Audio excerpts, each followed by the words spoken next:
सभी साथियों को मेरा नमस्कार। मैं निगम चौहान आप सभी लोगों का स्वागत करता हूं आपके अपने YouTube चैनल द कॉन्सेप्ट में। हम नंबर सिस्टम पढ़ रहे थे और नंबर सिस्टम के जो 6 टॉपिक थे वो वन बाय वन करके हमने सारे कंप्लीट कर लिए हैं। अब इसी में नंबर सिस्टम में कुछ मिसलिनियस टाइप क्वेश्चन आते हैं, मतलब वो चैप्टर तो नहीं बना सकते, तो कुछ कुछ छोटे छोटे टाइप हैं उनको हम कवर कर लेते हैं। ठीक है, तो मिसलिनियस टाइप जो पढ़ेंगे उसमें सबसे पहले आज हम पढ़ेंगे जो 2 अंकों वाले प्रश्न आते हैं, 2 अंकों की संख्या वाले। ठीक है, तो अभी क्वेश्चन मैं बताऊंगा, पहले उससे थोड़ा सा ओवरव्यू ले लेते हैं कि किस तरह के क्वेश्चन आएंगे तो उसमें हमें क्या मानना है। तो सबसे पहले अगर कभी भी आपसे कहेगा कि कोई 2 अंकों की संख्या है, 2 अंकों की संख्या, तो 2 अंकों की संख्या को हम क्या मान लेंगे? तो 2 अंकों की संख्या को मान लेंगे हम 10x प्लस वाई। ठीक है, जहां पर x और y क्या है, इसकी डिजिट है, इसके अंक हैं, जहां पर y इकाई का अंक है और x है दहाई का अंक। ठीक है, unit place and tens place.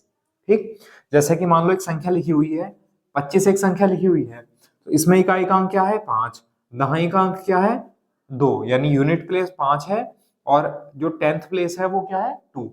तो सेम कंडीशन, यूनिट प्लेस ये है और टेंथ प्लेस ये है, यानी इकाई का अंक ये है और दहाई का अंक ये है। तो जो संख्या मानी है हमने 10x प्लस वाई, उसमें x और y क्या है, x और y अंक है। अब समझ लो, अगर मैं कहूं ये क्या लिखा है तो आप कहोगे ये संख्या लिखी है, तो संख्या कितनी है, ये संख्या है 25। और अगर मैं आपसे कहूं इसके अंक कौन कौन से हैं, तो आप लोग बताएंगे सर इसके अंक हैं 2 और 5। ठीक है, 2 और 5 क्या है, इसके अंक हैं, और मिलकर संख्या क्या बनी ये 25। तो समझ आया संख्या में और अंक में अंतर। चलिए, तो 2 अंकों की संख्या अगर मानेंगे हम कभी भी तो 10x प्लस वाई मान लेंगे। अब अंक पलटने पर संख्या, अंक पलटने पर संख्या,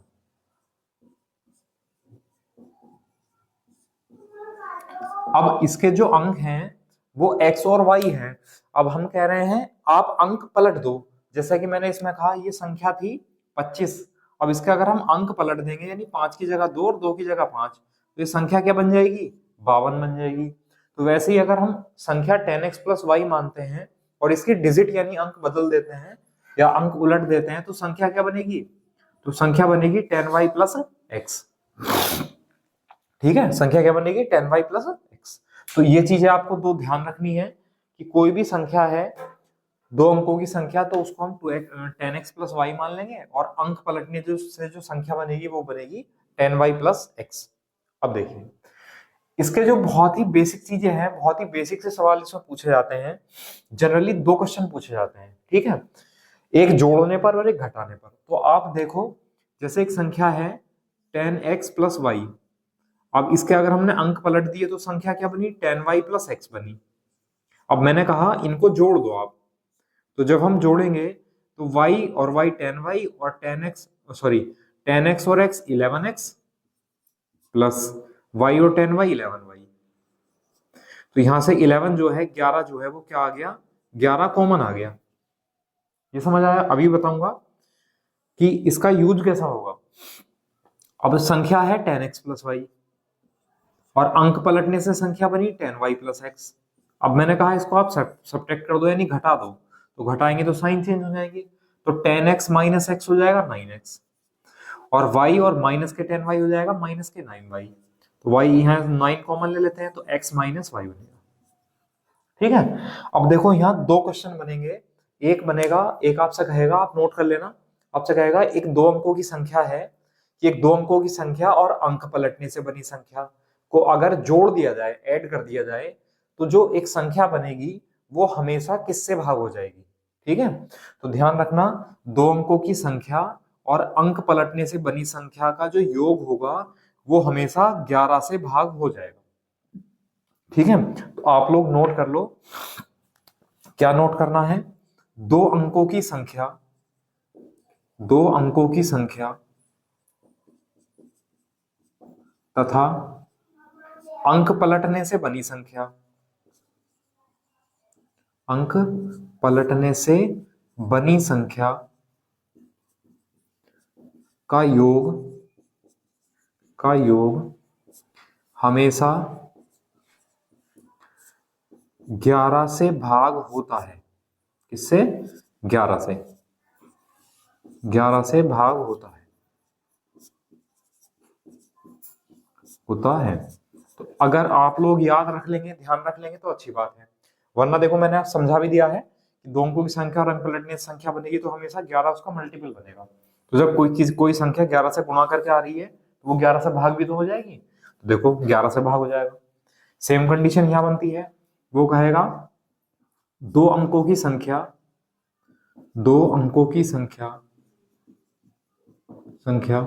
तथा अंक पलटने से बनी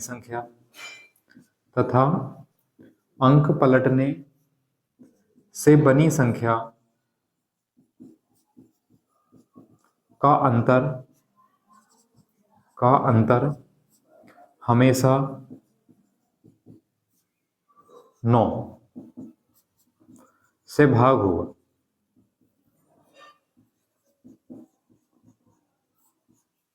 ठीक है, तो दो अंकों की संख्या और अंक पलटने से बनी संख्या का योग 11 से भाग होगा और उनका अंतर जो है वो हमेशा 9 से भाग हो जाएगा।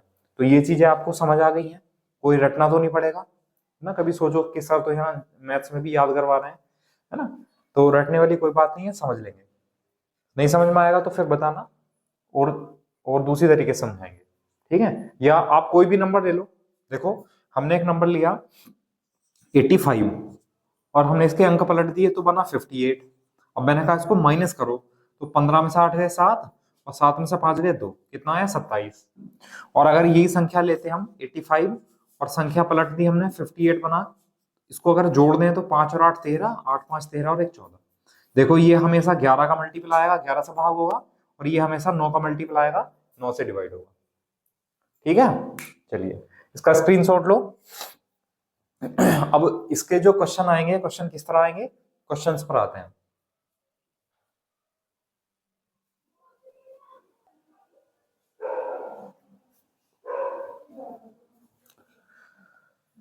ले लिया स्क्रीनशॉट? चलिए अब क्वेश्चन लिखते हैं इसका पहला। देखो दो तरीके से मैं समझाऊंगा इसको आपको। एक तो बेसिक से बताऊंगा, जो हमने 10x प्लस वाई और 10y प्लस एक्स माना है उस तरीके से समझाऊंगा, और दूसरा ऑप्शन बेस। ठीक है, तो पहला क्वेश्चन है, नोट करो। देखो पहला क्वेश्चन है कि दो अंकों की संख्या के अंकों का जो योग है यानी सम है वो 13 है। यदि संख्या में 27 जोड़ दिया जाए, जो नंबर है अगर उसमें 27 ऐड कर दें तो संख्या के अंक पलट जाते हैं या उलट जाते भी लिखा हुआ आ सकता है। तो वह संख्या बतानी है। अब ऑप्शन में संख्या दे रखी होगी तो हम ऑप्शन वाले मेथड से ही बताएंगे, लेकिन पहले आपको सीखना है इसको बेसिक मेथड से, क्योंकि जरूरी नहीं है कि हमेशा सारे क्वेश्चन ऑप्शन से हो जाएंगे, ऐसा जरूरी नहीं है। इसलिए पहले आपको बेसिक से चीजें सीखनी है। देखो हम लैंग्वेज वाले क्वेश्चन है, स्टेप बाय स्टेप चलेंगे और एक एक लाइन पढ़ते चलेंगे, उससे क्या मिला उसको सीखते चलेंगे, लिखते चलेंगे। जैसे कि हमसे कहा दो अंकों की संख्या, तो दो अंकों की संख्या हमने लिख ली 10x प्लस वाई के अंकों का योग 13 है। अब आप मुझे बताओ अगर दो अंकों की संख्या 10x प्लस वाई है तो इसके अंक यानी इसकी डिजिट क्या क्या है, तो बताएंगे हम कि इसकी डिजिट है सर x और y इसकी डिजिट है। तो इसका मतलब x और y अंकों का योग यानी डिजिट का जो सम है वो 13 है, 13। तो अंकों का जो योग है वो 13 है। ये पहली इक्वेशन आई। ठीक है, पहली इक्वेशन। अब हमसे कहा गया है यदि संख्या में 27 जोड़ दिया जाए, बस यहीं तक पढ़ो। अब संख्या क्या थी, तो आप बताएंगे संख्या थी 10x प्लस वाई, तो हमने 10x प्लस वाई लिख दिया। अब क्वेश्चन में कहा गया है संख्या में 27 जोड़ दिया जाए, तो जो संख्या थी उसमें 27 ऐड कर दो, तो ऐड कर दिया, तो संख्या के अंक पलट जाते हैं। इसका मतलब अब जो ये संख्या मिलेगी ना इसके अंक पलट जाएंगे, मतलब संख्या तो 10x प्लस वाई थी, तो अब जो संख्या मिलेगी वो 10y प्लस एक्स हो जाएगी, अंक पलट जाएंगे इसके। फिर से समझो, यदि संख्या में 27 जोड़ दें, संख्या ये थी और अगर हमने इसमें 27 जोड़ दिया, अब जो संख्या मिलेगी, अब जो रिजल्ट मिलेगा, अब जो आंसर आएगा वो क्या होगा, संख्या के अंक पलटा हुआ आंसर आएगा। उसने कहा ना संख्या के अंक पलट जाते हैं, तो संख्या के अंक पलट के देखो 10x प्लस वाई था तो 10y प्लस एक्स हो गया। ठीक है, अब इसे सॉल्व करेंगे, जब ये y उधर जाएगा तो 10y माइनस वाई कितना हो जाएगा 9y, और 10x उधर जाएगा तो x माइनस 10x हो जाएगा माइनस के 9x, और इधर रह जाएगा 27। जब हम इसे 9 से भाग करेंगे तो हम इसको इधर लिख लेते हैं, इसको इधर लिख लेते हैं, कोई फर्क नहीं पड़ता। तो यहां से तो हो जाएगा y माइनस एक्स बराबर 9 से भाग करेंगे तो कितना आ जाएगा 3। ये हमारे पास दूसरी इक्वेशन आई। ठीक है, अब हमें संख्या बतानी है, तो संख्या के लिए x और y की वैल्यू अगर हमें मिल जाएगी तभी तो हम संख्या बता सकते हैं। तो अब देखो हमारे पास ये दो इक्वेशन है, मैं इसको डायरेक्टली भी कर सकता हूं, ठीक है, लेकिन चलो इसके नीचे हम दूसरी इक्वेशन लिख लेते हैं पहली, तो x प्लस वाई बराबर 13, ये पहली इक्वेशन थी। अब हम क्या करेंगे, दोनों समीकरणों को, दोनों इक्वेशंस को जोड़ दो, ऐड कर दो। तो x माइनस का है, x प्लस का है, तो कैंसिल आउट हो जाएंगे। तो y प्लस वाई कितना हो जाएगा 2y बराबर 3 और 13 कितना हो जाएगा 16। 2 से भाग करेंगे तो y बराबर कितना आ जाएगा 8। तो y की वैल्यू तो 8 आ गई। अब y की वैल्यू को कोई भी किसी भी इक्वेशन में रख दो, तो y की वैल्यू को अगर हम 8 यहाँ रख दें, x प्लस 8 इक्वल टू कितना हो जाएगा 13। तो x बराबर कितना हो जाएगा 13 माइनस 8 यानी 5। अब हमारे पास x और y यानी जो डिजिट थी संख्या की, दोनों मान है, उसको यहाँ रख दो, बस आंसर आ जाएगा। देखो 10 इंटू एक्स की जगह 5 प्लस y की जगह 8, तो क्या संख्या बनी 10 पंजे 50 प्लस 8 यानी 58, 58। तो ये संख्या है, ये वो नंबर है जिसके बारे में हमसे पूछा गया था। ऑप्शन सी क्या होगा इसका करेक्ट आंसर होगा, बताइए। समझ आया आप लोगों को? तो देखो ऐसा नहीं सोचना है मन में कि सर ये तो बहुत लेंथी हो गया, हम इतना अगर लेंथी करेंगे तो हम पेपर कैसे अटेम्प्ट कर पाएंगे, तो ये नहीं सोचना है। यहाँ पर जो आपको प्रैक्टिस करनी है, यहाँ पर घर पर जो आपको सवाल करने हैं वो पूरा डिटेल में करने हैं, डिटेल में, और स्टेप बाय स्टेप अगर समझते हुए चलेंगे तो पेपर में कम समय लगेगा। और अगर आप अभी सोचोगे कि मैं एकदम से शॉर्ट कर दूं, एक लाइन में खत्म कर दूं, तो हो सकता है पेपर में आप अटेम्प्ट ना कर पाओ, हो सकता है पेपर में आप भूल जाओ, है ना। तो चीजों को जो है स्टेप बाय स्टेप पढ़ना है। चलिए, तो इसका स्क्रीनशॉट लो, और अब मैं इसे ऑप्शन से समझाता हूं, देखो कितना जल्दी होगा ऑप्शन से, करते हैं।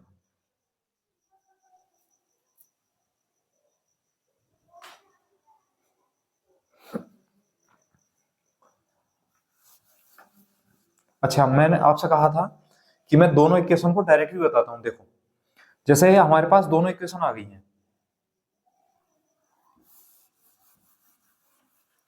जैसे हमारे पास इक्वेशन थी y माइनस एक्स बराबर 3 थी, एक समीकरण ये है, इक्वेशन एक इक्वेशन ये है। अब ध्यान रखना, आगे कभी भी ऐसा क्वेश्चन आएगा तो आप डायरेक्टली कर सकते हो, इक्वेशन बनेगी तो दो संख्याओं का योग 13 है और उनका अंतर अगर 3 है, तो जो अंतर है ना वो माइनस कर लो इसमें से। तो 3 में से जब हम 13 में से जब ये 3 माइनस करेंगे तो कितना बचेगा 10 बचेगा। तो जो अंतर था वो तो आपने कम कर लिया। अब दो चीजों का जब अंतर है वो अगर कम हो गया, हटा लिया हमने, तो इसका मतलब वो दोनों संख्या बराबर बराबर हो गई। तो घटा के कितना आया था 10, तो 10 को बराबर बराबर बांट लो, 5 और 5। अब एक संख्या दूसरी से 3 ज्यादा है तो 3 ज्यादा कर दो एक संख्या को, तो 5 और 3 कितना हो जाएगा 8, यानी एक का मान 5 होगा, एक का मान 8 होगा। अब ये मान किसका 5 8 होगा, तो यहाँ देख रहे हो आप y बड़ा है x से, जब y में से x घटा रहे हैं तो y तो बड़ा है, इसका मतलब ये वैल्यू y की होगी और ये वैल्यू x की होगी। तो x की वैल्यू 5 आ जाएगी और y की वैल्यू 8 आ जाएगी, है ना। तो इस टाइप को हम डायरेक्टली भी कर सकते हैं। चलिए, ये तो सिंप्लीफिकेशन है जो अभी अभी हम पढ़ के आ रहे हैं, है ना, नंबर सिस्टम में से। अब देखो मैंने कहा इसे ऑप्शन से करते हैं, देखो ऑप्शन से कितना जल्दी हो जाएगा। सबसे पहले कहा है कि दो अंकों की संख्या के अंकों का जो योग है वो 13 है, तो दो अंकों की संख्या ही तो दे रखी है सब। अब इसके अंकों को जब जोड़ेंगे तो 8 प्लस 5 कितना हुआ 13, 7 प्लस 6 कितना हुआ 13, 5 प्लस 8 कितना हुआ 13, और 6 प्लस 7 कितना हुआ 13। तो पहली कंडीशन तो हो गई फेल, ये तो सभी में लागू हो गई है। अब दूसरी क्या है, यदि संख्या में 27 जोड़ दें तो उसके अंक पलट जाएंगे। अब मुझे आप एक बात बताओ भाई, अब हम अंक पलटने की बात कर रहा ना, अब 85 है तो अंक पलट के संख्या क्या बनेगी 58, 76 है तो 67 बनेगी, 58 है तो 85 बनेगी, 67 है तो 76 बनेगी। अब संख्या में अगर हम कुछ जोड़ रहे हैं तो बड़ी आएगी ना संख्या, वो तो छोटी नहीं आएगी, इसका मतलब ये तो छोटी आ रही है। गलत है। देखो बड़ी संख्या है, जोड़ेंगे तो ये तो छोटी आ रही है। छोटी संख्या है बड़ी बन रही है, छोटी संख्या है बड़ी बन रही है। चलो सही देखते हैं। अब आप लोग देखोगे तो छोटी संख्या और बड़ी संख्या में यहाँ अंतर कितना है? 15 8, 15 8 7 और 7 5 2, यहाँ 27 का अंतर है। और यहाँ कितने का अंतर है? 16 7 9, यहाँ 9 का अंतर है। और देखो हमसे कहा भी था उसने, यदि संख्या में 27 जोड़ दिया जाए तो संख्या के अंक पलट जाते हैं। अब संख्या अगर 58 है, उसमें 27 प्लस कर दें तो देखो 85 बन गया, अंक पलट गए संख्या के। तो इसका मतलब कौन सा ऑप्शन सही होगा? सी ऑप्शन सही हो जाएगा, है ना। तो ऐसे इस टाइप के क्वेश्चन को हम ऑप्शन से भी कर सकते हैं, लेकिन हमेशा 100% क्वेश्चन ऑप्शन से नहीं होते हैं। मैं एक आध क्वेश्चन आपको लिखाऊंगा कि जिसे हमें बेसिक से ही करना पड़ेगा, ऑप्शन उसमें काम नहीं आएंगे। ठीक है, चलिए अब इसी टाइप का एक क्वेश्चन आपके लिए है।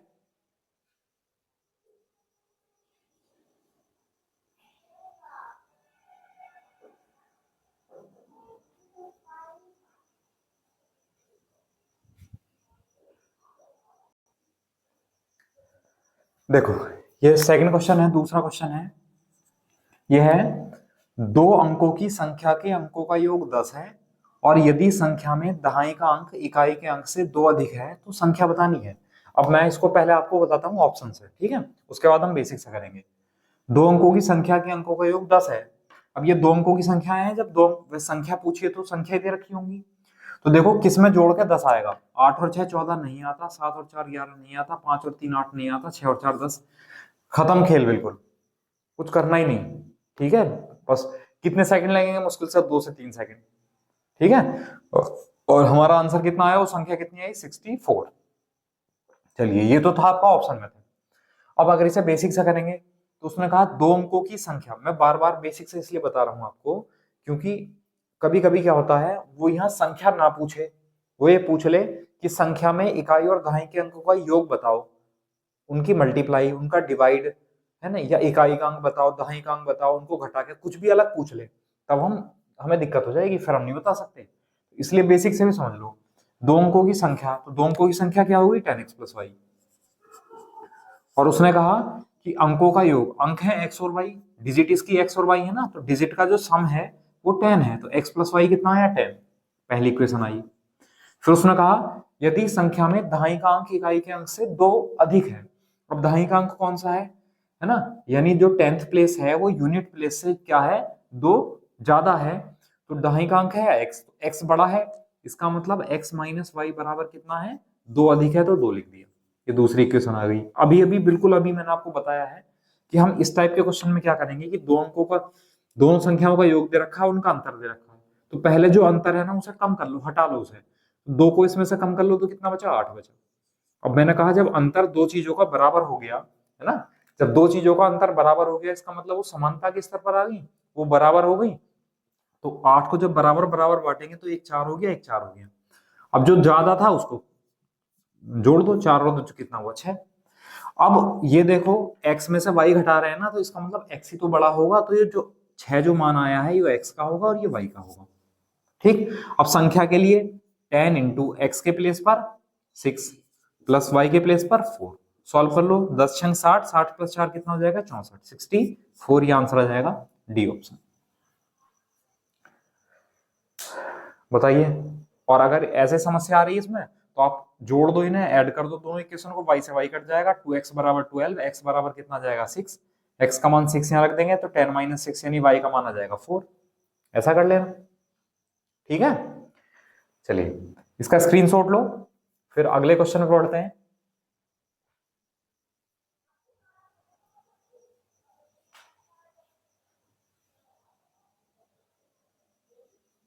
देखो थर्ड क्वेश्चन, नेक्स्ट क्वेश्चन आपके लिए है दो अंकों की संख्या अपने अंकों के योग की 4 गुनी है। यानी कोई भी दो दो अंकों की जो संख्या है, जो नंबर 2 डिजिट का कोई नंबर है, वो अपने डिजिट के सम का क्या है? 4 टाइम है। यदि संख्या में 36 ऐड कर दिया जाए, जोड़ दिया जाए, तो उसके अंक पलट जाते हैं, तो संख्या बतानी है। ऑप्शन में संख्या दे रखी है, अब हमने कहा ऑप्शन से करके देखते हैं। तो पहला है कि दो अंकों की संख्या अपने अंकों के योग की 4 गुनी है। अब अगर दो अंकों की संख्या 84 है तो अंकों का योग कितना होगा, 8 और 4 12। ठीक है, यहाँ अंकों का योग कितना होगा, 6 और 4 10। यहाँ अंकों का योग कितना होगा, 4 8 12। यहाँ अंकों का योग कितना होगा, 6 3 9। ऐसा हम इसलिए कर रहे हैं क्योंकि अंकों का योग लिखा है ना, तो उसमें कहा दो अंकों की जो संख्या है, यानी ये जो संख्या है वो अपने अंकों के योग यानी इनकी क्या है, 4 गुनी है। यानी इसको अगर 4 से गुणा कर दें तो ये आ जाना चाहिए। तो 12 को 4 से गुणा करेंगे 84 आ जाएगा, नहीं आएगा। 10 को 4 से गुणा करेंगे 40 आएगा, 64 नहीं आएगा। 12 को 4 से गुणा करेंगे तो 12 चौक 48, ये आ गया। 9 चौक 36, ये भी आ गया। अब यहाँ तो देखो दो ऑप्शन मैच कर गए तो कोई दिक्कत नहीं है। अब हम दूसरी कंडीशन अप्लाई करेंगे। उसमें कहा यदि संख्या में 36 जोड़ दिया जाए। अब संख्या है 48 और संख्या है 36। उसने कहा संख्या में 36 जोड़ दिया जाए तो उसके अंक पलट जाते हैं। अब अगर संख्या हमने 48 ली है तो इसमें अगर हम 36 ऐड कर दें तो देखो क्या बनेगा, 6 और 8 14, 4 3 7 और 1 8। देखो संख्या थी 48, 36 जोड़ने पर संख्या बन गई 84। डिजिट चेंज हो गई, 4 की जगह 8 आ गया, 8 की जगह 4 आ गया। ठीक है, इसका मतलब सी ऑप्शन सही है। इसे भी चेक कर लो। चलो 36 है, संख्या अगर 36 है और कहा 36 जोड़ दें उसमें, तो 36 में 36 जोड़ेंगे तो 72। ये तो संख्या ही बदल गई पूरी। भाई यहाँ डिजिट तो चेंज नहीं हुई, डिजिट चेंज होती तो 36 का 63 आता, लेकिन ये तो संख्या ही डिजिट ही चेंज हो गई। तो इसका मतलब ये गलत है, तो ये गलत है। सी ऑप्शन सही हो गया, यानी 48। बताइए समझ आया। चलिए अब अगर बेसिक से करोगे तो क्या है, इसमें लिखा है दो अंकों की संख्या अपने अंकों के योग की 4 गुनी है। अब दो अंकों की संख्या है भैया 10x + y। दो अंकों की संख्या लिख दी, अपने अंकों के योग, अंकों का योग यानी डिजिट का सम यानी x + y, है ना। अपने अंकों के योग की या का मतलब होता है गुणा। की या का मतलब क्या होता है भैया, गुणा। जब बोर्ड मास पढ़ रहे थे तो बोर्ड मास में ऑफ आया था यानी का, तो का मतलब मल्टीप्लाई होता है, तो की या का मतलब हो गया गुणा। अब गुणा किसकी करनी है, 4 की करनी है। किस में करनी है, योग में। किसके, अंकों के योग में। अंकों का योग ये था, अगर हम इसमें 4 से गुणा कर दें तो अब एक बार फिर से पढ़ लो पूरी लाइन। दो अंकों की जो संख्या है वो अपने अंकों के योग की 4 गुनी है का मतलब भैया बराबर है, तो बराबर कर दिया। अब सॉल्व कर लो भाई, 10x + y = 4x + 4y। 4 से मल्टीप्लाई करेंगे 4x + 4y। अब x वाले एक तरफ कर लो तो इधर ले जाओ, y वाले एक तरफ कर लो तो इधर ले जाओ। तो 4x इधर आएगा माइनस हो जाएगा, तो 10x - 4x हो जाएगा 6x बराबर। y उधर जाएगा तो माइनस हो जाएगा, तो 4y - y हो जाएगा 3y। अब 3 से अगर हम भाग करें तो ये आ जाएगा, तो ये 2x बराबर कितना आ गया, y आ गया। ये एक रिलेशन मिल गया x और y। बताइए इतना समझ आया। अब अगली लाइन पढ़ते हैं। उसने कहा यदि संख्या में 36 जोड़ दिया जाए। अब जो संख्या थी वो हमारे हिसाब से हमने क्या मान रखी थी, 10x + y। संख्या तो 10x + y थी, और उसने कहा इसमें 36 और जोड़ दो, तो हमने इसमें 36 कर दिया भैया ऐड, 36 जोड़ दिया। तो उसने कहा तो संख्या के अंक पलट जाएंगे, यानी ये जो रिजल्ट आएगा वो कैसा मिलेगा कि संख्या के अंक पलटे हुए मिलेंगे। मतलब संख्या तो 10x + y थी, तो आप कहोगे सर 10y + x मिलेगा, तो 10x को उधर ले जाओ, y को उधर ले जाओ, तो 10y - y कितना हो गया, 9y। और x में से 10x घटेगा तो माइनस के 9x बराबर 36। हमने इसको इधर ले लिया, इसको इधर ले लिया। मतलब अगर दो चीज ऐसे लिखी हैं, भाई a बराबर b लिखा है तो हम इसे b बराबर a भी लिख सकते हैं, कोई साइन चेंज नहीं होगा दोनों को अगर पलट रहे हो तो आप। अब 9 से भाग कर दें तो ये हो जाएगा y - x बराबर 9 चौक 36। एक समीकरण आई हमारे पास। अब वहां पर y की जगह 2x रख लो आप। तो जब y की जगह 2x रखेंगे तो 2x - x बराबर 4, तो ये हो जाएगा x बराबर 4। x की वैल्यू कितनी आई, 4। अब x की वैल्यू 4 यहां पुट कर दो, तो y बराबर कितना हो जाएगा, 4 × 2 8, तो y बराबर कितना हो जाएगा 8। अब हमसे तो उसने संख्या पूछी है, तो संख्या क्या थी, तो संख्या थी 10x + y। ठीक है, तो क्या करेंगे, x की वैल्यू पुट कर दो 4, तो 10 चौक 40 प्लस y का मान कितना है 8, तो 40 + 8 यानी 48, 48 ये इसका आंसर हो जाएगा, सी ऑप्शन। बताइए समझ आया। चलिए कर सकते हैं। तीसरा क्वेश्चन है जो मैंने आपको बिल्कुल बेसिक से बताया है ना। अब एक क्वेश्चन जो मैं लिखूंगा अब जो फोर्थ जो क्वेश्चन होगा वो आपके लिए होगा और आपके लिए होमवर्क होगा, ठीक है। उसको आपको घर से करना है और वो ऑप्शन से नहीं होगा, वो आपको बेसिक से ही करना होगा। और उसका जो आंसर है वो वीडियो के कमेंट बॉक्स में आपको जरूर डालना है, जिससे कि आपको पता चल सके कि हाँ सही है या गलत है। चलिए स्क्रीनशॉट लो इसका, फिर नेक्स्ट क्वेश्चन।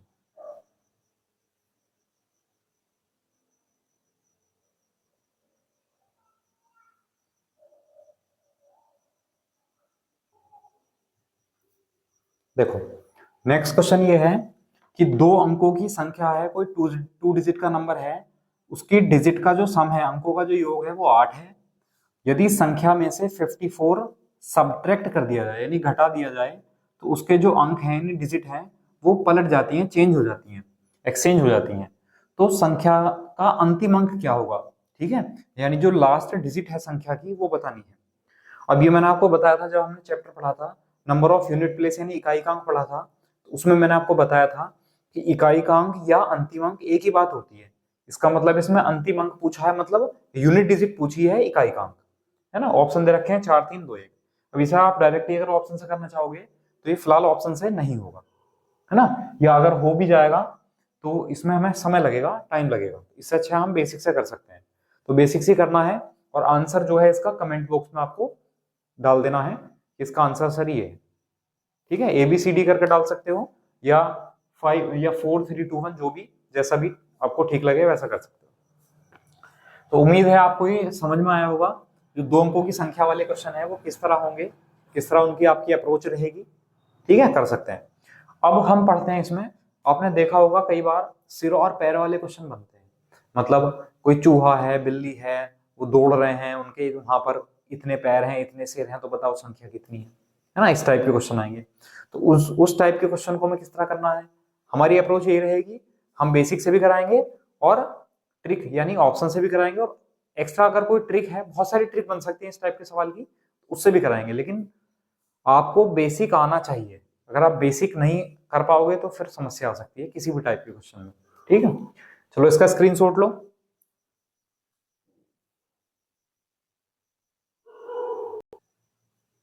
देखो ये है इस टाइप का पहला क्वेश्चन कि किसी स्थान पर कुछ कुत्ते और कुछ आदमी हैं, यदि वहां कुल 34 सिर और 94 पैर हैं, तो वहां कुत्तों की संख्या कितनी है। ऑप्शन में 21 13 15 और 16, यानी जो हमसे पूछा है वही तो दे रखा होगा ऑप्शन में, तो कुत्तों की संख्या पूछी है तो ऑप्शन में कुत्तों की संख्या दे रखी होगी। अब देखिए इसके बहुत सारे तरीके हैं, मैं पहला जो क्वेश्चन कराऊंगा वो काफी तरीके से कराऊंगा, जो तरीका आपको अच्छा लगे बेस्ट आप उसको अपनाना, ठीक है। फिर अगर मैं दूसरा क्वेश्चन अलग टाइप से भी कराता हूं और आपको उसी टाइप से करना है, अगर हो जाता है तो ठीक है, नहीं होता है तो आप कमेंट बॉक्स में पूछ सकते हो, या फिर जो नंबर दिया हुआ है आपको है ना उस नंबर पर व्हाट्सएप कर सकते हो। जैसे कि अब देखो क्या करना है, उसने कहा कुछ कुत्ते हैं और कुछ आदमी हैं, कुछ कुत्ते हैं और आदमी हैं। अब उसने कहा हमसे कि वहां 34 सिर हैं, 34 सिर हैं, तो पहले आप बेसिक से एक्स से समझ लो इसे, ठीक है। उसने कुत्तों की संख्या पूछी है तो कुत्तों की संख्या एक्स मान लो, जिससे कि एक्स की जो वैल्यू होगी वो डायरेक्ट आंसर हो जाएगा। अब उसने कहा वहां कुल 34 सिर हैं। अब एक बात बताओ, कुत्ते का भी एक सिर होता है और आदमी का भी एक सिर होता है, इसका मतलब जितने सिर हैं उतने कुत्ते और आदमी मिलाकर होंगे। इसका मतलब हम कह सकते हैं कि वहां पर कुत्ते और आदमियों की जो कुल संख्या है वो 34 है। और हमने कहा 34 में से एक्स तो कुत्ते हैं, तो आदमी कितने बचे, तो आप लोग बताएंगे 34 माइनस एक्स, 34 माइनस एक्स। इसे ऐसा समझ लो कि मान लो कुल संख्या 34 है, 34 है, अब मैंने कहा उसमें से 20 कुत्ते हैं, तो आप लोग करेंगे कि 34 में से 20 कुत्ते हैं तो 34 में से 20 घटा दो तो आदमी आ जाएंगे, तो वही हमने किया। अगर एक्स कुत्ते माने हैं तो 34 माइनस एक्स ये व्यक्ति हो गए, आदमी हो गए। अब ये तो चलो सिर से निकाल दिया, अब आती है बात पैरों की, यानी 94 पैर है, 94। अब आप लोग बताएंगे कि एक कुत्ते में कितने पैर होते हैं, तो एक कुत्ते में कितने पैर होते हैं, 4। तो अब अगर 2 कुत्ते हैं तो कितने पैर होंगे, 4 दूनी 8। अगर 3 कुत्ते हैं तो 3 गुना 4, मतलब जितनी भी संख्या है उनकी अगर हम 4 से मल्टीप्लाई कर दें तो वहां पर उनके पैर आ जाएंगे। तो हमने कहा कुत्ते थे यहाँ पर एक्स की गुणा अगर हमने 4 से कर दी तो ये पैर आ जाएंगे। और एक व्यक्ति यानी आदमी में कितने पैर होते हैं, तो 2 पैर होते हैं। तो जितनी उनकी संख्या है अगर उसको हम 2 से मल्टीप्लाई करते हैं तो ये इनके पैर आ जाएंगे। तो ये कुत्तों के पैर हैं और ये आदमियों के पैर हैं। अगर इनको हम ऐड कर दें, जोड़ दें, तो कुल पैर आ जाएंगे। और हमसे बताया गया है कि कुल पैर है 94, 94। तो बराबर कर दिया। अब सॉल्व करेंगे, देखो 4x प्लस 2 गुना 34 यानी 68, 68 माइनस 2x बराबर 94। ये 68 तो उधर जाएगा, 68 तो माइनस हो जाएगा, घट जाएगा, और 4x माइनस 2x हो जाएगा 2x। अब घटा लो, 70, 24 और 2 26। तो x बराबर 26 आया, तो x बराबर कितना हो गया, 13। ठीक है।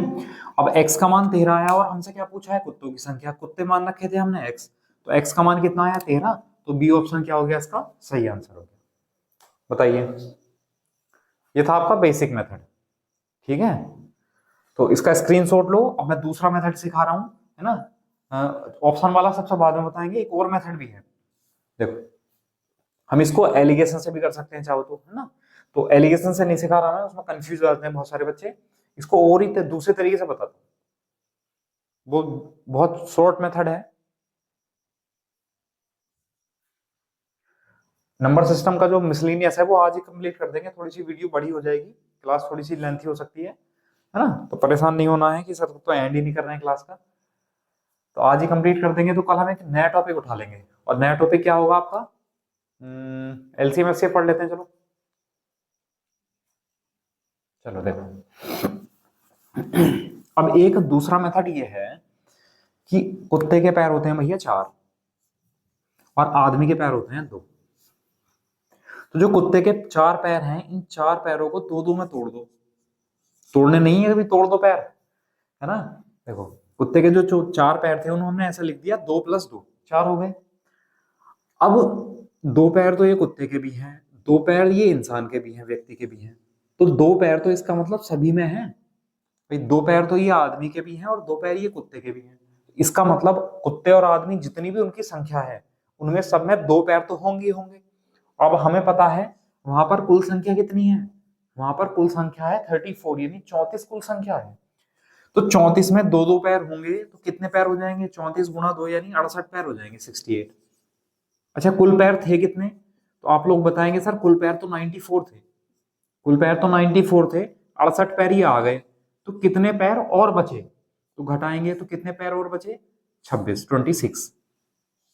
अब ये जो 26 पैर बचे हैं, ये किसकी वजह से बचे हैं, ये हमने 2 पैर जो थे बचे थे कुत्ते के, इनको तो हमने हटा दिया था, इनका तो अभी हमने कोई यूज नहीं किया है। तो ये जो 2 पैर, ये जो 26 पैर बच गए हैं, वो इन कुत्तों की वजह से बच गए हैं। मतलब क्या कह सकते हैं, हम ये कह सकते थे कि सर अगर 2 पैर बच जाते यहाँ पर, तो हम कह सकते थे कि 2 से 2 को भाग कर दिया तो 1 कुत्ता होगा। हमने कहा अगर यहाँ 4 होते तो हम कहेंगे कि 2 + 2 यानी यहाँ पर 2 कुत्ते होते। इसका मतलब क्या है कि इनसे इसको डिवाइड कर दो तो हमें संख्या मिल जाएगी कुत्तों की। तो 2 से 26 को भाग करेंगे तो कितना आ जाएगा, 13 यानी 30। तो वहां पर कुत्तों की संख्या कितनी होगी, 13 होगी।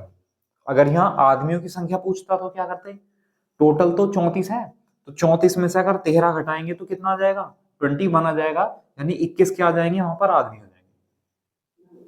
समझ आया, चलिए इसका स्क्रीनशॉट लो। अब मैं इसे ऑप्शन से बताता हूँ कि अगर इसे आप ऑप्शन से उठाएंगे तो ऑप्शन से किस तरह हो जाएगा।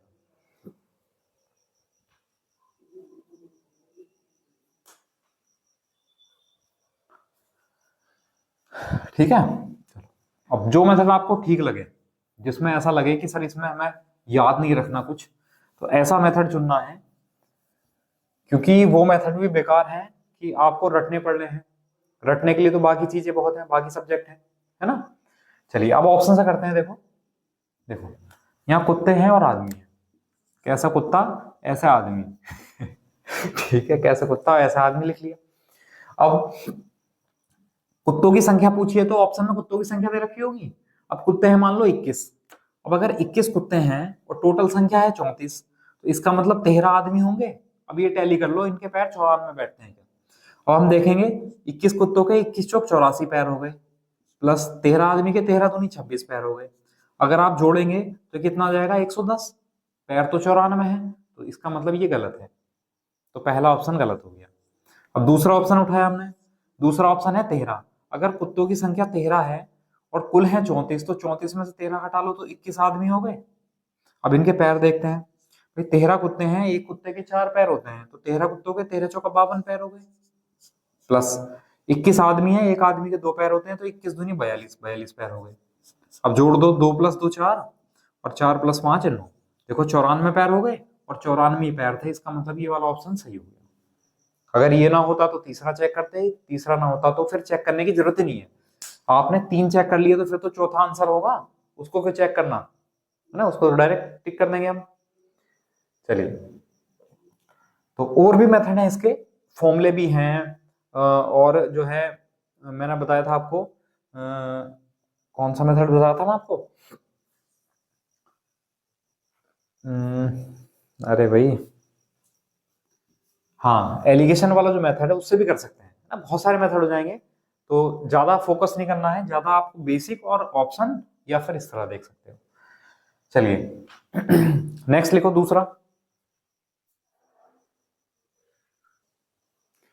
देखो दूसरा क्वेश्चन है, किसी स्थान पर कुछ गाय और कुछ कबूतर हैं, यदि वहां कुल 53 सिर और 162 पैर हैं, तो वहां कबूतरों की संख्या बतानी है। ऑप्शन दे रखा है 23, 28, 26 और 25।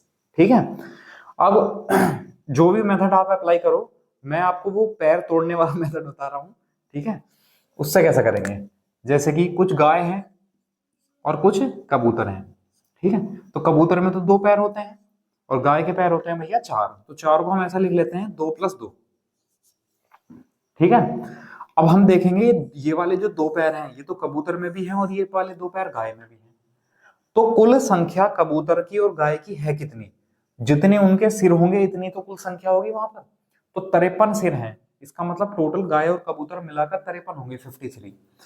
अब 2-2 पैर सभी में है, तो 53 जानवरों में 2-2 पैर हैं, तो 53 × 2 कितना हो जाएगा, 106, यानी 106 पैर तो आ गए हमारे पास, लेकिन पैर थे कितने, 162, तो पैर कितने बच गए, तो आप लोग बताएंगे।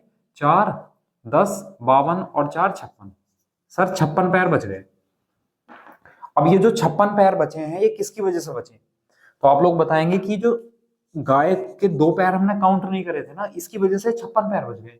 इसका मतलब हम कह सकते हैं कि अगर ये 2 गाय हैं, सॉरी 2 पैर हैं, तो 1 गाय होगी वहां पर, क्योंकि ये 2 पैर तो हमने पहले से काउंट कर लिए ना उसके, तो 2 पैरों से अगर हम इसको भाग कर देंगे पैरों को, तो कुल संख्या आ जाएगी गायों की, तो 2 से भाग करेंगे तो कितना आएगा, 28।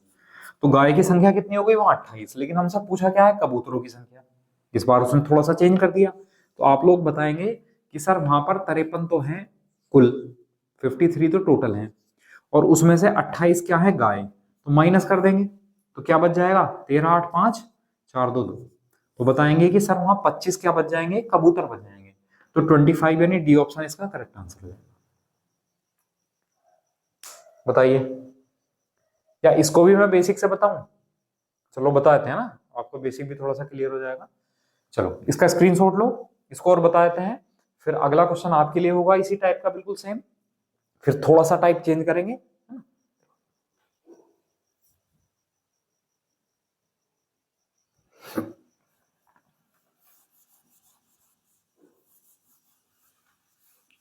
देखो अगर आप ऐसा करेंगे कि भाई गाय हैं और कबूतर हैं, अब हमने कहा जिसका पूछा उसका मान लो, तो कबूतरों की संख्या पूछी तो कबूतर हमने x मान लिए, अब वहां पर गाय और कबूतर कुल मिलाकर 53 हैं, तो 53 में से कबूतरों की संख्या घटा दो, कुल में से अगर हम कबूतरों की संख्या घटाएंगे तो गाय की संख्या मिलेगी, तो ये तो संख्या से हाल ले लिया। अगर बात आती है पैरों की, अब जितनी गाय हैं अगर हम उनको 4 से गुणा कर दें तो क्या आ जाएंगे, उनके पैर आ जाएंगे, और जितने कबूतर हैं अगर हम 2 से गुणा कर दें, क्योंकि कबूतर के कितने पैर होते हैं, 2, और गाय के कितने पैर होते हैं, 4, ही तो सभी लोगों को पता है, तो ये आ गए टोटल पैर, तो पैरों की संख्या है कुल कितनी, 162, बराबर में रख दिया।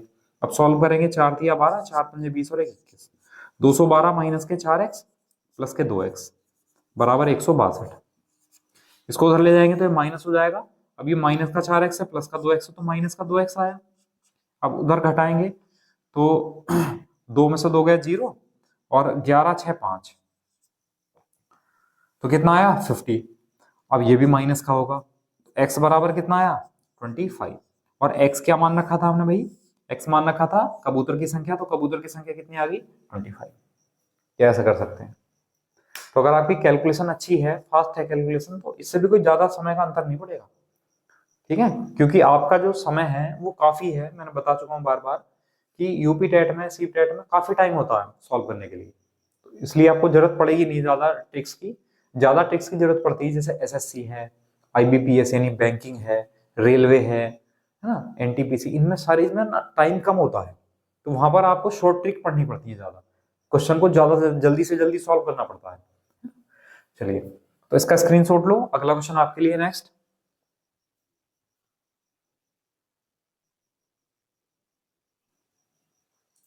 देखो, ये क्वेश्चन है कि किसी स्थान पर कुछ बैल और कुछ बत्तख हैं, यदि वहां कुल 54 सिर हैं और 162 पैर हैं। बैल है तो 4 पैर होते हैं, अब बत्तख यानी डक है तो 2 पैर होते हैं, तो वहां बैलों की संख्या बतानी है। ऑप्शन में 27, 20, 18, 30 रखें। तो ये आपका होमवर्क है, ठीक है, आपको जो भी मेथड ठीक लगा हो उसी मेथड से आपको करना है, ठीक है। अब इसमें थोड़ा सा टाइप चेंज करते हैं, है ना। देखो नेक्स्ट क्वेश्चन, देखो इसका स्क्रीनशॉट लो।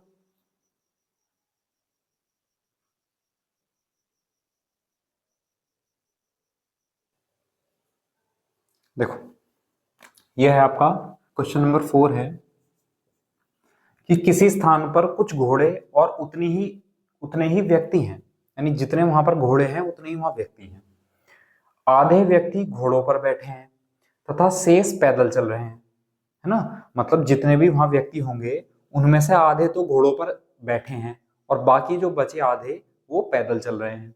फिर कहा, यदि जमीन पर टांगों की संख्या, अब जो जमीन पर टांगों की संख्या चल रही है वो 80 है, 80 है, तो वहां पर आदमी कितने हैं, ये ऑप्शन दे रखे हैं, है ना। तो इसको पहले हम बेसिक से करेंगे, उसके बाद एक बहुत आसान सा तरीका बताऊंगा, बहुत जल्दी कर सकते हो। तो उसने कहा कुछ घोड़े हैं भैया, भैंस है घोड़ा, और कुछ आदमी व्यक्ति हैं, वैसे व्यक्ति, आधा वै न बना के लो, आधा वै बना दिया जी, आधा वैसे व्यक्ति। अब उसने कहा जितनी संख्या में घोड़े हैं उतनी संख्या में व्यक्ति हैं, यानी दोनों बराबर हैं, घोड़े भी एक्स हैं तो व्यक्ति भी एक्स हैं। अब उसने कहा, अच्छा एक काम करो, जब हमें आधे व्यक्ति घोड़ों पर सवार करने हैं तो इसका मतलब 2x मान लो, थोड़ी सी आसानी हो जाएगी, कैलकुलेशन फ्रैक्शन वाली ना करनी पड़ेगी हमें। तो हमने 2x घोड़े मान लिए और 2x ही व्यक्ति मान लिए। तो उसने कहा आधे व्यक्ति घोड़ों पर बैठे हैं, अब व्यक्ति 2x थे तो 2x का आधा यानी x, तो x व्यक्ति तो घोड़ों के ऊपर बैठे हैं और x ये वाले पैदल चल रहे हैं, ठीक है, और घोड़े तो सभी पैदल चल रहे होंगे, है ना घोड़े तो रही ना तो घोड़े सभी पैदल चल रहे हैं। फिर उसने कहा यदि जमीन पर टांगों की संख्या 80 है, अब जमीन पर टांगों की संख्या कौन सी काउंट होगी, घोड़ों की तो सभी की काउंट होगी, लेकिन व्यक्तियों की कौन सो की काउंट होगी, जो पैदल चल रहे हैं, जो घोड़ों के ऊपर बैठे हैं उनके पैर काउंट नहीं करेंगे भैया। अब देखते हैं, 2x घोड़े हैं जो पैदल चल रहे हैं, तो इनके पैर कितने होंगे गुणा, एक घोड़े के 4 पैर होते हैं, तो ये 4 पैर, इतने पैर हो गए घोड़ों के, प्लस x व्यक्ति पैदल चल रहे हैं, एक व्यक्ति के 2 पैर होते हैं, तो इतने पैर हो गए व्यक्तियों के, तो कुल पैर हो गए, और कुल पैर कितने हैं 80, तो 4 दूनी 8x प्लस 2x कितना आया 10x, तो 10x बराबर 80, जीरो से जीरो कैंसिल, x बराबर कितना आया 8।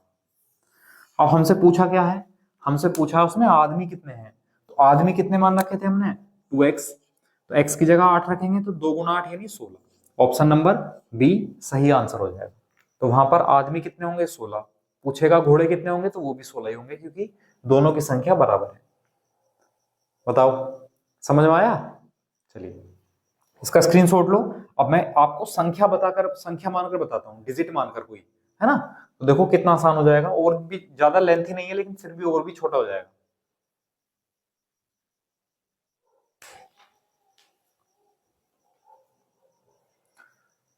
कर लिया नोट। चलिए देखो,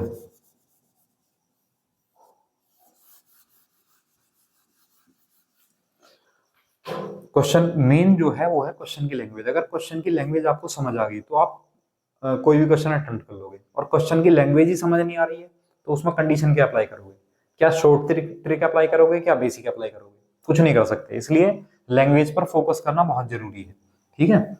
चलिए बहुत जल्दी ये जो चीजें हैं वो थोड़ा इंग्लिश हिंदी जो बाइलैंग्वेज है वो दोनों टाइप में आ जाएंगी, है ना, थोड़ा सा टाइम लगने वाला है अभी। तो चलो हम ना घोड़ों भी 2 मान लेते हैं और व्यक्ति भी 2 मान लेते हैं, दो इसलिए क्योंकि आधा करना है। दो घोड़े मान लिए, दो व्यक्ति मान लिए, उसने कहा आधे व्यक्ति घोड़ों पर बैठे, तो पैदल तो एक ही चल रहा होगा फिर। भाई दो दो व्यक्ति हैं, उनमें से एक घोड़े पर सवार है, आधे आधे दो का आधा एक घोड़े पर बैठा है, तो एक ही तो पैदल चल रहा होगा। एक पैदल चल रहा भैया, दो घोड़े चल रहे होंगे, तो जमीन पर चल रही टांगे 80 हैं, तो दो घोड़े जमीन पर चल रहे हैं, तो इनकी टांग कितनी होगी, 2 चौक 8। और एक व्यक्ति पैदल चल रहा है, तो इसकी टांग कितनी होगी, 2, तो 8 और 2 10 टांगे हो गई। और जबकि टांगे कितनी है, 80, तो 10 यूनिट बराबर है 80 के, तो 1 यूनिट है 8 के बराबर। पूछा है आदमी कितने हैं, तो आदमी कितने यूनिट है, 2 यूनिट, तो 2 यूनिट बराबर 2 से इसकी गुणा कर देंगे, 2 अट्ठे 16, ये आंसर आ जाएगा। वहां पर 16 व्यक्ति होंगे। ठीक है, कर सकते हैं। चलिए इसका स्क्रीनशॉट लो, फिर एक क्वेश्चन और लिख लेते हैं।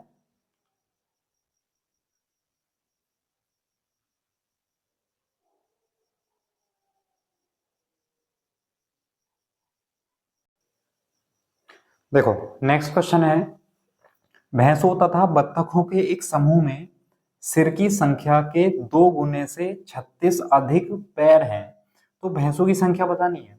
ऑप्शन में भैंसों की संख्या दे रखी है, क्वेश्चन थोड़ा सा डिफरेंट है, अलग है, वहां सिर और पैर ना देकर इसमें अब की बार एक ही कंडीशन बना दी उसने। चलिए कोई दिक्कत नहीं है, हम बेसिक से करते हैं, मानकर करते हैं। भाई भैंस है और बत्तख है, तो भैंस को तो मान लो x है और बत्तख मान लो y है। अलग अलग संख्या, क्योंकि सिर नहीं दे रखे, वरना एक ही डिजिट मान लेते, एक ही नंबर मान लेते कोई भी वेरिएबल, तो वहां भैंस हमने x मान ली और बत्तख हमने y मान ली। अब उसने कहा, देखो ध्यान से पढ़ना है, सिर की संख्या के, देखो एक एक शब्द पढ़ेंगे और लिखेंगे, सिर की संख्या के का मतलब मल्टीप्लाई, तो सिर की संख्या के दुगना, तो सिर की संख्या के दुगने से 36 अधिक, अधिक मतलब प्लस, कितने अधिक, 36 अधिक, क्या है भैया, पैर है, तो बराबर आ गए पैर। ये वाली लाइन बताओ, अगर ये लाइन समझ में आ गई तो समझो पूरा क्वेश्चन हो गया, और ये लाइन समझ नहीं आई तो कुछ नहीं हुआ, है ना। फिर से समझ लो, हमसे कहा सिर की संख्या, तो सिर की संख्या के दुगने, तो दुगना मतलब के का मतलब गुणा हो गया, और 2 से गुणा होगी, तो 2 से गुणा किसकी होगी, सिर की, से 36 अधिक, अधिक का मतलब हो गया प्लस, कितने प्लस, 36 प्लस क्या है, पैर है। सिर की संख्या को 2 से गुणा करके अगर 36 जोड़ देंगे तो इतने पैर हैं, बराबर आ गया। अब भाई भैंस x है, बत्तख y है, तो इनके x सिर होंगे, इनके y सिर होंगे, तो सिर कितने हो गए, x प्लस वाई, तो सिर तो हो गए x प्लस वाई गुणा 2 प्लस 36। अच्छा पैरों की बात करते हैं, अब अगर भैंस है तो एक भैंस के 4 पैर होते हैं, तो x भैंस में कितने पैर होंगे, 4x प्लस, एक बत्तख में 2 पैर होते हैं, तो y बत्तख में कितने पैर होंगे, 2y। ठीक है, अच्छा अब सॉल्व कर लो, 2 से गुणा करेंगे तो हो जाएगा 2x plus 2y plus 36 is equal to 4x plus 2y। अब देखेंगे 2y प्लस का है, 2y प्लस का बराबर में कैंसिल आउट हो गए। अब इस 4x को, इस 2x को उधर ले जाओ, तो 4x माइनस 2x हो जाएगा, 2x इधर 36 रहेगा, और 2 से भाग करेंगे तो x बराबर कितना आ जाएगा, 18। और x हमने क्या मान रखा है, x हमने भैंसों की संख्या मान रखी है, तो ऑप्शन सी इसका करेक्ट आंसर हो जाएगा। ठीक है, तो ऐसा नहीं है कि सारे क्वेश्चन ऑप्शन सी हो जाएंगे, सारे क्वेश्चन ट्रिक सी हो जाएंगे, है ना, तो कभी कभी कुछ अलग अप्रोच भी अप्लाई करनी पड़ेगी। तो उसके लिए क्या है, आपको वैल्यू माननी आनी चाहिए कि किस तरह हम क्वेश्चन की शुरुआत करेंगे। ठीक है, चलिए तो इसका स्क्रीनशॉट लो।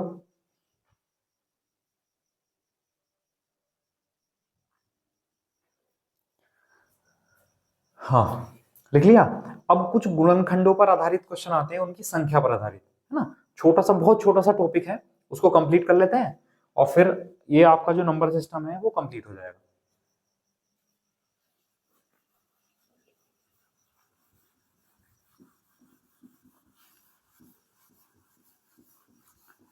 देखो अब हमें तीसरा छोटा सा टॉपिक ले लेना है, गुणनखंडों पर आधारित, गुणनखंडों पर आधारित।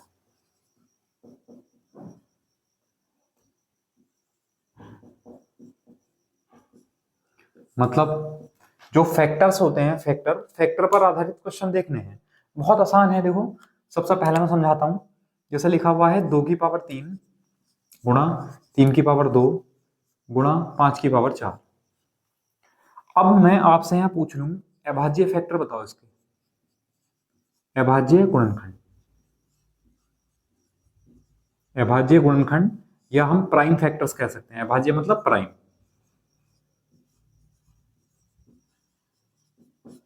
तो अभाज्य गुणनखंड यानी प्राइम फैक्टर क्या होंगे? तो सबसे पहले आपको ये देखना है कि 2, 3 और 5 ये किसी और पावर में तो नहीं टूट सकते हैं अभी। मतलब 2 को हम कोई 2 के फैक्टर नहीं कर सकते, 3 के भी नहीं कर सकते, 5 के भी नहीं कर सकते। मतलब ये जो अपने आप में जो बेस है ना, आधार, ये अभाज्य है, प्राइम नंबर है 2, 3, 5।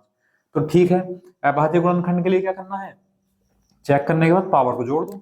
ये पावर कितनी है? 3 प्लस ये पावर कितनी है? 2 प्लस ये पावर कितनी है? 4। ये आंसर आ गया। 3 तो 5 और 4 9, ये आंसर आ गया। तो अगर आपसे पूछेगा कि इसके अभाज्य गुणनखंड कितने हैं तो आप लोग बता सकते हैं, कोई दिक्कत नहीं है। अच्छा, अगर आपको यहाँ टोटल फैक्टर पूछ ले, कुल गुणनखंड, कुल गुणनखंड टोटल फैक्टर यानी गुणनखंडों की कुल संख्या पूछ ले तो क्या करेंगे? तो आप लोगों को क्या करना है, जो पावर है उसमें एक एक प्लस करके ऐड कर देनी है। जैसे पावर कितनी थी? 3, तो 3 में एक ऐड कर दो। ये पावर कितनी है? 2, तो 2 में एक ऐड कर दो। ये पावर कितनी है? 4, तो 4 में एक ऐड कर दो। और इन सब की कर देनी है भैया गुणा। जैसे कि 3 और 1 4 गुणा, 2 और 1 3 गुणा, 4 और 5 9। अब देखो आंसर कितना आया? 4 किया 12, 12 नमा 108 यानी 108। ये आपका आंसर आया। तो अगर आपसे टोटल फैक्टर पूछेगा तो पावर में एक एक प्लस करके मल्टीप्लाई कर देंगे। अगर आपसे अभाज्य फैक्टर यानी प्राइम फैक्टर पूछेगा तो पावरों को, पावर जितनी भी है उनको डायरेक्ट ही ऐड कर देंगे, आंसर आ जाएगा। बताइए, है कुछ ज्यादा टिपिकल ना? चलो दूसरा क्वेश्चन लेते हैं एक और, जल्दी से बताना आप लोग।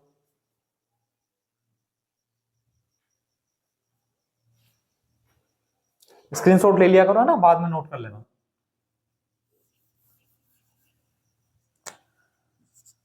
दो की पावर 4 गुणा 3 की पावर 6 गुणा 5 की पावर 9, ये है जैसे कि, है ना। इसमें आपको अभाज्य फैक्टर भी बताने हैं और टोटल फैक्टर भी बताने हैं, ठीक है। तो आप लोग भी कोशिश करो, मैं सॉल्व करवाता हूँ।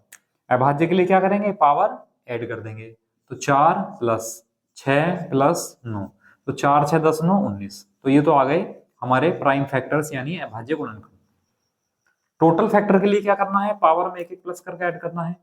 तो 4 और 1 5 गुणा, 6 और 1 7 गुणा, 9 और 1 10। तो 7 पंजे 35, 9 350, 350। आंसर आ गया टोटल फैक्टर्स।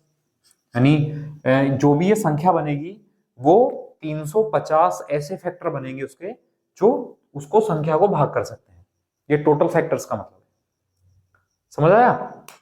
या एक छोटी सी बात समझ लो, जैसे मैंने एक संख्या लिखी भाई, मैंने एक संख्या लिखी 12, तो 12 के टोटल फैक्टर कितने होंगे?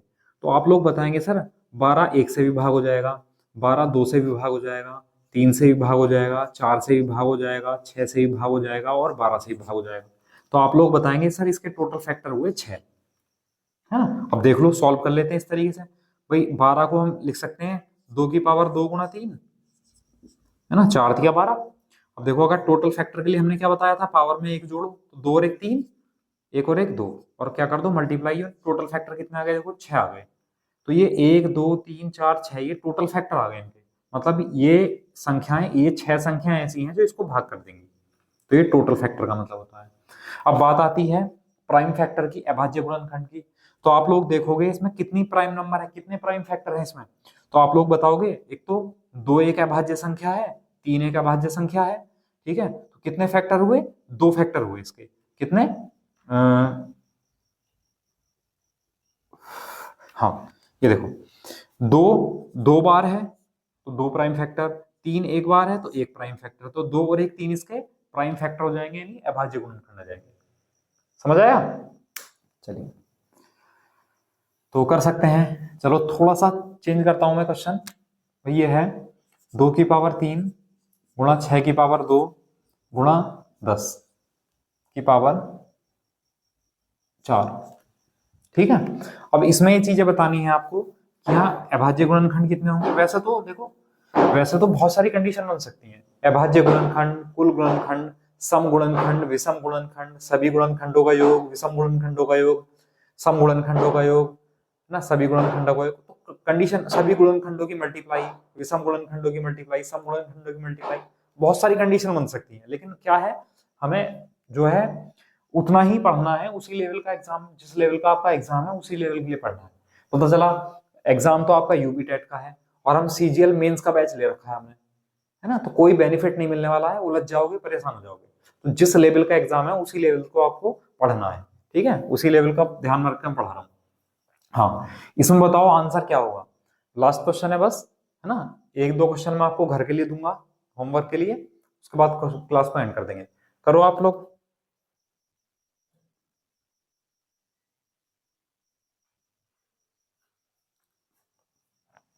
देखो, इसमें आपका अगर आंसर आ रहा है अभाज्य गुणनखंड का 3 2 5 और 4 9, तो वो बिल्कुल ही गलत आंसर है, ये आंसर नहीं आएगा। क्या आंसर आएगा, सबसे पहला हमें क्या करना है, सबसे पहला मैंने सॉल्व भी कर लेना है। ये सॉल्व तो नहीं हो रहे हैं, तो ये तो सॉल्व हो रहे हैं, मतलब कैसे हो रहे हैं सॉल्व, 2 की पावर 3 को तो ऐसे लिख देंगे गुणा, जो 6 है 6 को हम 2 गुणा 3 लिख सकते हैं, तो 6 को हमने 2 गुणा 3 लिख दिया, इसकी पावर कितनी है 2 गुणा, 10 को आप लिख सकते हैं 2 गुणा 5 और इसकी पावर कितनी है 4। ये बताओ, ये वाली लाइन समझ आई या नहीं आई। जब हमने इंडाइसिस एंड सर्ट्स पढ़ा था, यानी घातांक में करनी पढ़ा था, तो हमने ये सारी चीजें समझाई थी आपको। तो ऐसा नहीं है कि कोई चैप्टर अगर आपके सिलेबस में नहीं है तो वो उसके क्वेश्चन भी नहीं आएंगे, उसका यूज भी नहीं होगा। तो देखो यूज हो रहा है घातांक और करने का। चलिए, अब थोड़ा सा इसे सॉल्व भी करना है, इसको यहां से हटा देते हैं, बाद में लिख लेंगे। देखो, ये हो गया 2 की पावर 3 गुणा, इसे ऐसा लिख सकते हैं 2 की पावर 2, 2 की पावर 2 गुणा 3 की पावर 2, इसे ऐसा लिख सकते हैं 2 की पावर 4 गुणा 5 की पावर 4। ये मैंने सारी चीजें समझाई थी आपको। अगर आपने नहीं देखी है तो साइड्स एंड इंडाइसिस की जो पहले दिन की बेसिक क्लास है, आप प्लेलिस्ट में जाओगे तो डे बाय डे सारी क्लासेस पढ़ी हुई हैं, चैप्टर वाइज भी हैं और डे बाय डे भी, दिन दिन ब दिन में है कि दिन डे 2 डे 3 डे 4 सारी चीजें हैं, सब मिलेंगी। प्लेलिस्ट है, जो प्लेलिस्ट बनी हुई है आपकी, तो प्लेलिस्ट बनी हुई है यूपी टेट 2025-26, ये आपकी प्लेलिस्ट बनी हुई है, यहाँ क्लिक करेंगे सारी वीडियो मिल जाएंगी आपको डे बाई डे। चलिए, अब देखो ये भी 2 की पावर है, ये भी 2 की पावर है, ये 2 की पावर है, 2 की पावर लिख दिया। बताया था जब बेस सेम होते हैं तो मल्टीप्लाई में पावर ऐड हो जाती है, गुणा में पावर जुड़ जाती है। तो 3 और 2 5, 5 और 4 9, 2 की पावर हो गया 9 गुणा 3 तो एक ही जगह है तो 3 की पावर 2, 5 भी एक ही जगह है तो 5 की पावर 4। अब ये सही हो गया। अगर आपको यहाँ पूछता है कि बताओ इसके अभाज्य गुणनखंड बताओ, प्राइम फैक्टर बताओ, अभाज्य गुणनखंड, तो आप लोग बताएंगे 9 प्लस 2 प्लस 4, 9 2 11 4 15, इसका आंसर आ जाएगा 15 तो है इसके प्राइम फैक्टर। चलिए, अब पूछता है टोटल फैक्टर, तो कुल गुणनखंड के लिए क्या करना होता है, तो आप लोग बताएंगे सर कुल गुणनखंड के लिए ऐसा करते हैं, पावर में एक एक जोड़ के मल्टीप्लाई कर लेते हैं, तो 9 और 1 10 गुणा 2 और 1 3 गुणा 4 और 1 5। अब 10 या 30, 30 गुणा 5 कितना हुआ 150, यानी 150, ये टोटल फैक्टर्स हुए। अब कुछ लोगों के दिमाग में सवाल होगा कि सर ऐसा क्यों कर रहे हैं, +1 ऐड क्यों कर रहे हैं। तो ये चीजें आपको समझनी नहीं है, इससे कोई फर्क नहीं पड़ने वाला, कोई फायदा नहीं होने वाला आपको सीखने के लिए। और अगर आप सीखना ही चाहते हो तो मैं बहुत जल्दी यूपीएसआई और एसएससी सीजीएल ये बैच शुरू करने के लिए जा रहा हूं। जब ये बैच शुरू करूंगा तो उसमें सारी चीजें डिटेल से बताऊंगा कि क्यों ऐसा कर रहे हैं, क्यों एक बढ़ाकर मल्टीप्लाई कर रहे हैं और मल्टीप्लाई ही क्यों कर रहे हैं, सारी चीजें बताऊंगा। बस आप अभी आपको ये ध्यान रखना है। चलिए, आपके लिए होमवर्क है, एक क्वेश्चन ये है 2 की पावर 5 गुणा 12 की पावर 3, दूसरा क्वेश्चन है 100, तीसरा क्वेश्चन है 120, है ना। ये 3 क्वेश्चन है, इसके लिए आपको अभाज्य गुणनखंड भी निकालने हैं, टोटल फैक्टर नहीं कुल गुणनखंड भी निकालना है। अब देखो आप सोच रहे होंगे कि सर ये 100 का क्या करेंगे, तो भैया अगर ऐसा क्वेश्चन आएगा तो आप उसके फैक्टर करेंगे, जैसे फैक्टर करने सिखाए गए थे। 2 से भाग करेंगे 50, 2 से भाग करेंगे 25, 5 से भाग करेंगे 5 और 5 से भाग करेंगे 1। मतलब 2 कितनी बार आया है यहाँ पर, तो 2 आया है 2 बार, तो पावर 2 हो गई, गुणा 5 कितनी बार है 2 बार, तो 5 की पावर 2 हो गई। तो पहले इसको ऐसा लिखेंगे और उसके बाद जब ऐसा लिख लेंगे फिर तो बेसिक क्वेश्चन हो गया इसके जैसा, आप लोग कर सकते हो। तो ये 3 क्वेश्चन आपके लिए हैं और वीडियो के कमेंट बॉक्स में आंसर देंगे, ठीक है। मैं जो क्वेश्चन है वो आपको इसलिए नहीं कराता हूँ कि किसी का भी कमेंट नहीं आता इस तरह का कि सर ये समझ नहीं आया, सर इसका आंसर ये है या इसका आंसर ये नहीं होगा या नहीं होगा, कोई नहीं पूछता। तो मैं ये मान लेता हूँ कि आप लोगों बहुत ईमानदारी से अपनी पढ़ाई कर रहे होंगे और सारे के सारे क्वेश्चन आपके हल हो रहे होंगे, कोई समस्या नहीं होगी, ठीक है। चलिए फिर कल एक टॉपिक उठाते हैं, एलसीएम एचसीएफ उठा लेते हैं। अगर एलसीएम एचसीएफ होगा सिलेबस में देख लेंगे, जो भी क्रोनोलॉजी में नंबर सिस्टम के बाद वाला टॉपिक होगा वो उठा लेंगे, ठीक है। तो मिलते हैं चलो कल एक नए चैप्टर के साथ, ठीक है। तब तक आप लोग तैयारी करते रहो, अपने स्वास्थ्य का ध्यान रखो, ठीक है। Okay, thank you class.